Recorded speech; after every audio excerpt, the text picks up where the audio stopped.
Yellowstone National Park is definitely hiding something.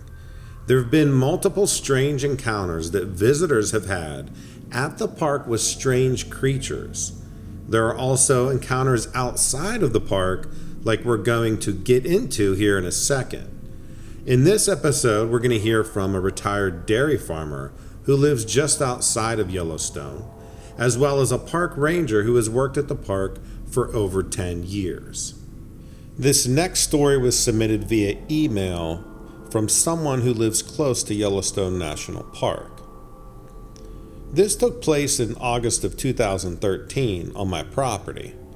I live in Patterson, Montana, which is northwest of Yellowstone. I have 36 acres of land that we rent and a few chicken houses. I'm a retired dairy farmer, and now we just have the chicken houses for income. On one side of my property, it's heavily wooded, near the chicken houses. I was in my house around 11 p.m. at night when I heard my dogs barking and going crazy. I have 2 dogs outside that are locked in a kennel at night, so I knew they were okay, but they were going nuts for some reason.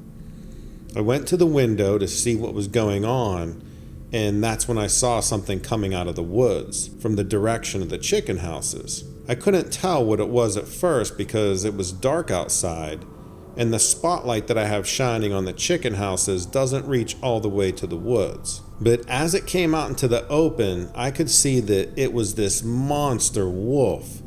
God, this thing was huge. It was easily the biggest wolf I've ever seen. It had these glowing eyes like a cat. My dogs went from barking and going crazy to whimpering when they saw this thing. I grabbed my shotgun and went out to the back porch and fired a shot in the air. This thing looked at me, and then it turned around and started running into the woods on all 4s. Then right before the start of the woods, it started running on its hind legs. It was the strangest thing I've ever seen. We do have wolves in this area, but nothing like that. I haven't seen it since that summer, and I hope it never comes back. I'm a park ranger at Yellowstone National Park, and as I mentioned earlier in my email, I would like to remain anonymous for obvious reasons. I'm going to share some experiences that have left me puzzled and questioning what is really out in the park. My actual title is Backcountry Ranger. My responsibilities as a backcountry ranger require me to be outside 99% of the time. I was never one for an office job. That's why I got my degree in forestry. I knew I wanted to work with wildlife in some capacity ever since I was young. Just to give you a little background, my main method of transportation at the park is by horseback. I check on campsites, hikers, and educate and enforce the park rules. I also answer any questions visitors have, and believe me, I get a lot of them. Most of the questions I get are related to bear safety and what not to do if you come close to a grizzly. I also help with search and rescue efforts when someone is reporting missing in the park. It's a very rewarding job, but it can be dangerous at times. I've been a ranger for about 10 years now, and I absolutely love it. I grew up coming to Yellowstone, and my family has visited the park since I was a little kid. I have so many great memories of camping, hiking, and fishing with my parents and siblings. When I graduated from college, I knew that I wanted to work in the park at some capacity. I never imagined that I would be lucky enough to become a ranger. Since I've worked at Yellowstone, I've spoken to thousands of people, and I've heard quite a lot of stories from visitors of the park. Some stories, as you can imagine, are quite heartwarming, while others are downright terrifying. I've even heard some supernatural encounters, which I'll get to in a minute, but first let me tell you some of the more common things that I deal with. A mother grizzly bear charged at a group of campers, and they had to spray her. They were in the southern part of Yellowstone at one of the backcountry sites. There were 3 of them. While they were sleeping, the grizzly bear came within about 90 yards of their camp with her 3 cubs.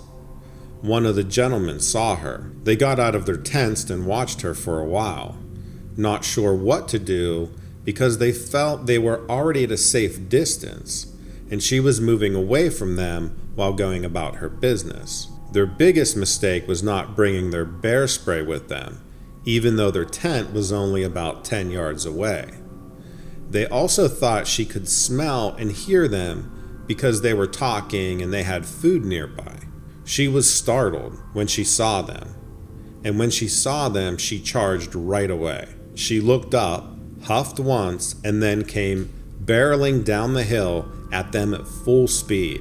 They had no time at all to think about anything. One of the campers ran to the tent and grabbed the bear spray. She ended up mock charging one of the campers and ran past him because she could have easily caught one of them as they ran to the tent. But she turned around and charged them again as they stood under this large tree near their tents. She came around the tree with her paws ready to attack, and one of the campers sprayed her when she got really close. Apparently it didn't bother her much, but she still ran away. That was her second charge, and it felt like she wouldn't leave until she got someone. She didn't care that there were 3 of them in the group. The bear spray worked and probably saved their lives. However, it doesn't always work. We tell people all of the time not to leave any food or wrappers at the campsite, but some just won't listen no matter how many times you tell them. Can you imagine being killed over a candy wrapper? The second story is from a family who was hiking on the Dunraven Pass Trail. This trail is known for being one of the most scenic trails in Yellowstone, but it's also known for being relatively dangerous because of the steep cliffs and loose rocks. About halfway through their hike, the family came across a grizzly bear blocking the trail. The bear was about 50 feet away from them and showed no signs of moving. The father of the family slowly backed away from the bear with his family, and they hiked back to their car. On the way back, they ran into another group of hikers who were heading towards the bear. The group warned the family not to go any further, and they turned around immediately. This kind of thing happens all the time. You can yell and scream at the bears, but sometimes they just don't care. Now let me tell you about some of the stranger encounters I've dealt with at the park. We have wolves at the park. They were reintroduced in early 1995, so that's at least 20 years of them breeding and regaining their population. I've heard quite a few encounters from visitors regarding giant wolves. I had one visitor ask me, how big do the wolves get? I told him that gray wolves can be up to 180 pounds for a male. He kind of shook his head and said, "Are you sure they aren't much larger than that?" I told him the largest wolf recorded is probably over 200 pounds, but that's about it. They don't get much larger than that. He went on to tell me about him and his friend who were hiking, 2 men in their 20s, when they heard something large barreling through the woods. He started telling me what they saw. It sounded like a car crashing through branches. Then out of the woods comes full speed this massive elk and lands on the trail with one step and off into the woods on the other side. Then 2 seconds later, I hear the same thing coming from the same side of the woods that the elk just ran from. Then this giant wolf jumps onto the trail, stops dead in his tracks, and stares right at us. This thing is breathing hard, and it is massive. It was about the same size of the elk when it was on all fours, and muscular like some type of pit bull wolf combo. It was downright terrifying. I don't know what kind of wolf it was, but I've never seen anything like it. I told him that's impossible. There's no way a wolf could get that big. He looked at me with this serious face and said, "I'm not lying to you. This thing was easily 6 or 7 feet long from nose to tail and probably weighed as much as the elk that it was chasing." He went on to tell me this thing was close. It stood there staring at us like it was debating on what it should do. Keep chasing the elk or do something with us. That's when we started noticing this pungent smell coming from this wolf. It was black as night and just so damn muscular. It gave us one last look and took off chasing the elk. About 15 seconds later, we heard the elk scream this loud whistling noise. It was awful, and we knew exactly what had happened. Needless to say, we turned around and went back to the trailhead. We didn't hike the rest of the trip because we were so freaked out. Hearing this from this man was crazy. The details he gave and the seriousness in his face while he was telling me this encounter was very concerning. This was the first time that I've ever heard anything like this before.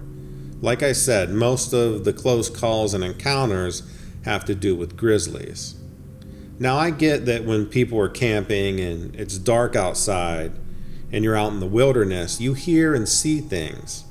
The mind is a very powerful thing and can make you see and hear things that might not be there or greatly enhance what you do see or hear. But from what this man told me, it was in broad daylight. So the next time I hear something close to this is a year later from a camper who goes on to tell me that he woke up late night around 2 a.m. to use the bathroom. He was walking to the restroom when he heard this very low growl coming from the woods.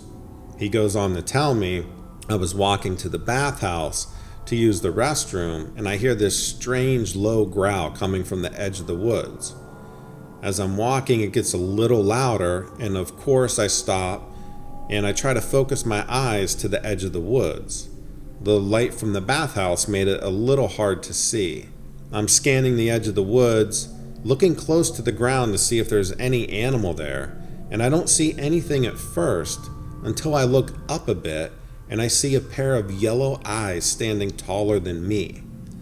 Now I'm 5'9", and this thing was easily 6.5 feet tall. I don't know what it was, but it scared the hell out of me. As my eyes started to adjust, I could see a bit of its head. It had a wolf's head, but it was standing. Maybe it was perched up on something or standing on a log, but it was definitely taller than me. I ran the rest of the way to the bathhouse and stayed in there for a good 30 minutes, hoping whatever it was would disappear. When I returned to my campsite, it was gone. And believe me, I was scanning the edge of the woods the entire time back to my campsite. I'm not sure what it was, but I wouldn't want to run into it again. Now, after hearing both of these stories, I started talking to some of the other rangers who worked in the park. A few of them had their own stories about close calls, but nothing to this extreme. One ranger told me about an encounter he had with a mountain lion. He was out on patrol and saw a mountain lion walking down the trail towards him. He said it wasn't too uncommon to see them during the day, but it was a little strange that this one didn't seem to be scared of him. He said the mountain lion just stopped and stared at him for a few seconds, then started walking towards him. He slowly started backing up, and then the mountain lion kept coming closer and closer until it was about 10 feet away from him. He grabbed his bear spray and pointed it at the mountain lion and yelled at it to back up. The mountain lion just stared at him and then slowly started walking towards him again. That's when he sprayed it, and it took off running into the woods. He said it was the strangest encounter he had ever had with an animal in the park. Now, I've been a ranger for 10 years now, and I've had my fair share of close calls, but nothing as extreme as what these other rangers have experienced or who I've talked to visiting the park. I guess it just goes to show that you never really know what's out there in the wilderness, and that you should always be prepared for anything.